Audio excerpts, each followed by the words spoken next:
Assalamualaikum warahmatullahi wabarakatuh. Innal hamdalillah nahmaduhu wa nasta'inuhu wa nastaghfiruhu wa na'udzu billahi min syururi anfusina wa min sayyiati a'malina. May yahdihillahu fala mudhillalah wa may yudlil fala hadiyalah. Asyhadu an la ilaha illallah wahdahu la syarikalah wa asyhadu anna Muhammadan abduhu wa rasuluh. Segala puji bagi Allah Subhanahu wa Ta'ala yang telah menganugerahkan kita nikmat jasmani dan rohani, nikmat sehat, nikmat Islam, sehingga kita dapat berjumpa lagi dengan bulan Ramadan kali ini. Salawat serta salam semoga tercurah kepada baginda Nabi besar Nabi Muhammad SAW. Sahabat Uniq yang dimuliakan Allah, bagaimana kabarnya hari ini? Semoga puasa kita hari ini dapat berjalan dengan lancar hingga buka nanti, dan semoga kegiatan kita selama bulan Ramadan ini berjalan dengan baik dan juga diberkahi oleh Allah Subhanahu wa Ta'ala. Sahabat Uniq yang dimuliakan Allah, dalam kesempatan kali ini saya akan menyampaikan kultum yang berjudul Hakikat Pakaian Takwa.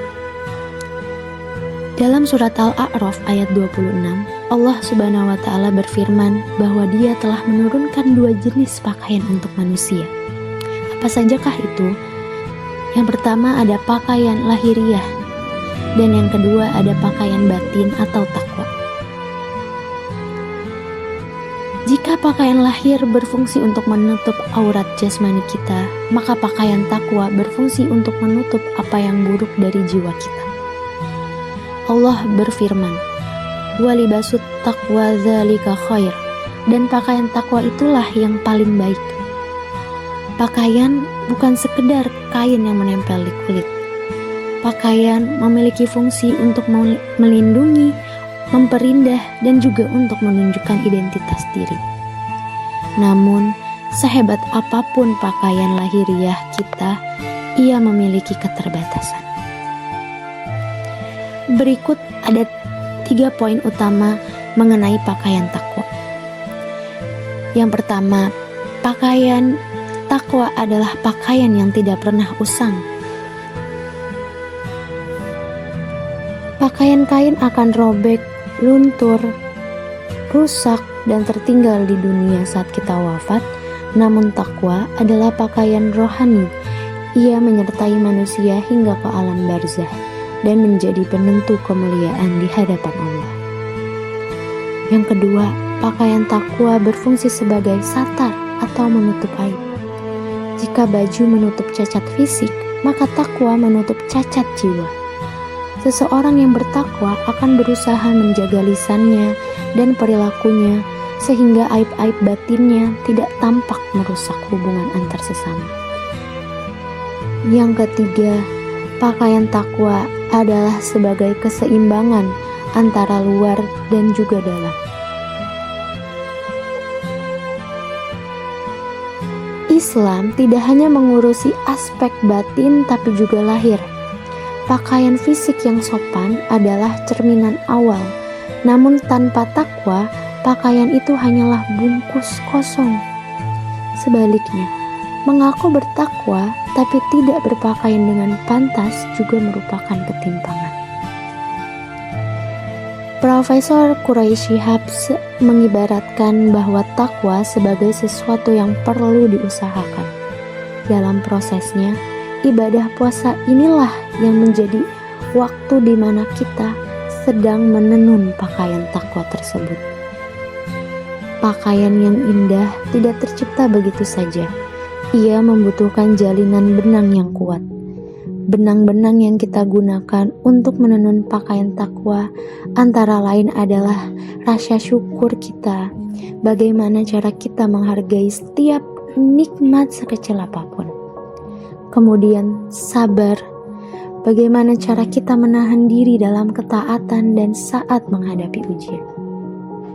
Kemudian introspeksi, kita belajar untuk selalu mengevaluasi diri agar menjadi lebih baik.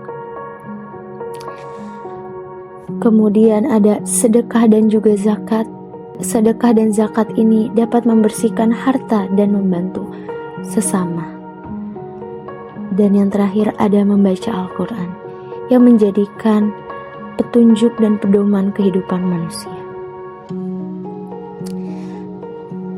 5 tadi adalah benang-benang yang kita dapat gunakan untuk menenun pakaian takwa kita.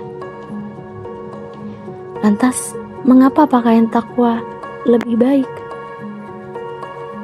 Disebut khair, lebih baik, karena pakaian fisik hanya dapat memperindah rupa di mata manusia, sedangkan takwa memperindah jiwa di mata Sang Pencipta. Seseorang bisa saja memakai pakaian sederhana, namun jika ia memiliki sifat jujur, rendah hati, dan kasih sayang, maka ia akan tampak bercahaya dan berwibawa di hadapan siapapun. Kesimpulannya, mari kita jadikan pakaian lahiriah kita sebagai sarana ibadah, namun jangan pernah lupa untuk senantiasa menjahit pakaian takwa kita setiap hari dengan amal soleh, terutama saat bulan Ramadan, di mana kita banyak beribadah kepada Allah Subhanahu wa Ta'ala, banyak mendekatkan diri kepada Allah Subhanahu wa Ta'ala. Karena pada akhirnya bukan merek pakaian yang akan ditanya nanti, melainkan seberapa tebal ketakwaan kita yang kita bawa di hadapan Allah Subhanahu wa Ta'ala. Baik, itu saja yang dapat saya sampaikan. Apabila ada salah kata dan kekurangan, mohon dimaafkan. Wabillahi taufiq wal hidayah. Wassalamualaikum warahmatullahi wabarakatuh.